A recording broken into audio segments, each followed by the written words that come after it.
नमस्कार। मैं doctor PC आचार्य, सह आचार्य हिंदी विभाग, डॉक्टर बी.आर. अम्बेडकर राजकीय महाविद्यालय श्री गंगानगर से आप सभी को बहुत बहुत शुभकामनाएं प्रेषित करता हूं। शीत ऋतु अपने चरम पर है। अपने स्वास्थ्य का बहुत ध्यान रखें, खूब सजग रहें, स्वस्थ रहें, सतर्क रहें। इन्हीं शुभकामनाओं के साथ हम अपने आज के व्याख्यान को प्रारंभ करते हैं, जिसका केंद्र बिंदु है साठोत्तरी कविता। आधुनिक कविता की विभिन्न काव्य धाराओं और अंतरधाराओं के मध्य साठोत्तरी कविता का एक कालखंड भी आता है। 1961 से 1980 के इस कालखंड में साठोत्तरी काव्य में दो प्रवृत्तियों को हम देख सकते हैं: कविता से अकविता की और शुद्ध कविता से खास किस्म की प्रतिबद्ध कविता की ओर। ये प्रवृत्तियां केदारनाथ सिंह, श्रीकांत वर्मा, रघुवीर सहाय आदि के काव्यों में देखी जा सकती है। इस कालखंड में दो जमातों के कवि थे। एक अकविता, दूसरे घोषित अघोषित प्रतिबद्ध कवि थे। दीगर बात यह है कि मोहभंग और विद्रोह दोनों में ही था, लेकिन इसका रूप भिन्न था। 1963 में जगदीश गुप्त ने प्रारंभ संकलन के जरिए नगर केंद्रित काव्य रचनाएं प्रस्तुत की, जिनमें मूल्य विघटन, राजनीति का विरोध होने के साथ आधुनिकता का भी आग्रह किया गया था।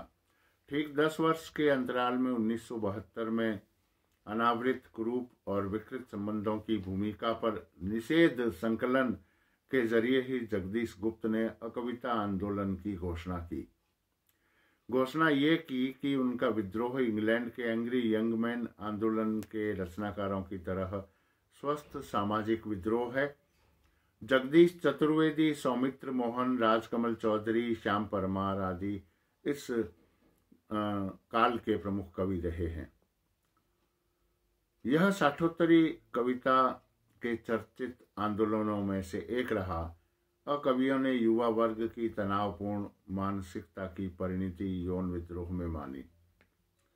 दूसरी तरह के प्रतिबद्ध कवियों में एक महत्वपूर्ण कार्य यह किया गया कि उन्होंने हिंदी कविता को न केवल एक नया मुहावरा ही दिया, बल्कि भीतर की बौखलाहट, मोहभंग, आक्रोश को व्यक्त करने का काम भी किया।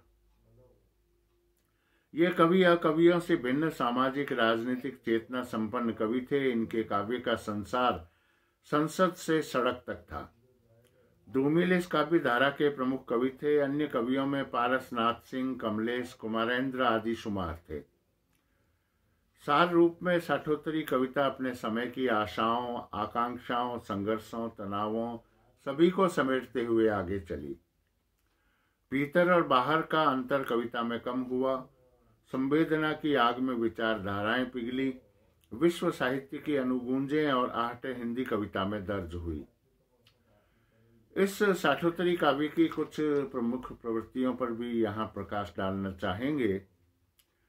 मोहभंग इस कविता की एक प्रमुख प्रवृत्ति रही।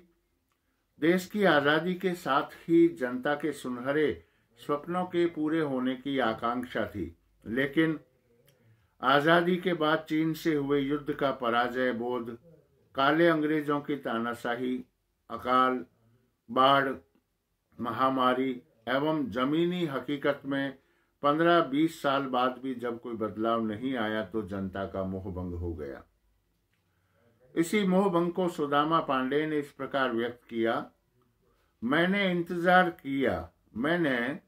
इंतजार किया, अब कोई बच्चा भूखा रहकर स्कूल नहीं जाएगा, अब कोई छत बारिश में नहीं टपकेगी। विद्रोह और आक्रोश का स्वर भी इस कविता की एक प्रमुख विशेषता रही है। विसंगतियों के उपजने का क्रम परिवेश के साथ चलता रहा। सामाजिक खोखलापन, भूखी नंगी पीढ़ी के सच से रूबरू होकर भावों में विद्रोह एवं आक्रोश अपने साकार रूप में काव्यात्मक आकार लेकर कवि मन में प्रकट हुआ। तभी आक्रोश से भरा कवि का स्वर जन स्वर के प्रतिनिधि के रूप में बोल उठा।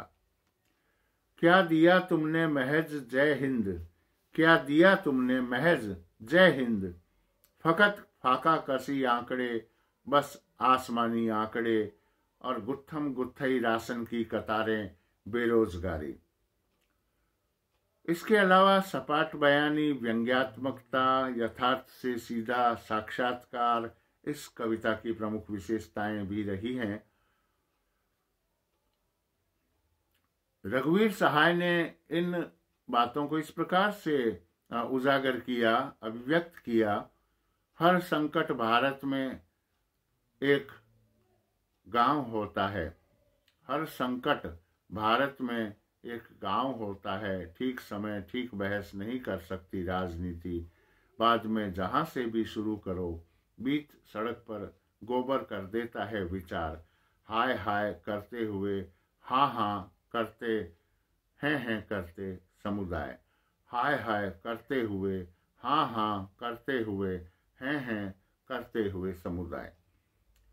अगले व्याख्यान में आधुनिक कविता की एक और अंतर्धारा समकालीन कविता की हम बात करेंगे। तब तक के लिए बहुत बहुत शुभकामनाएं।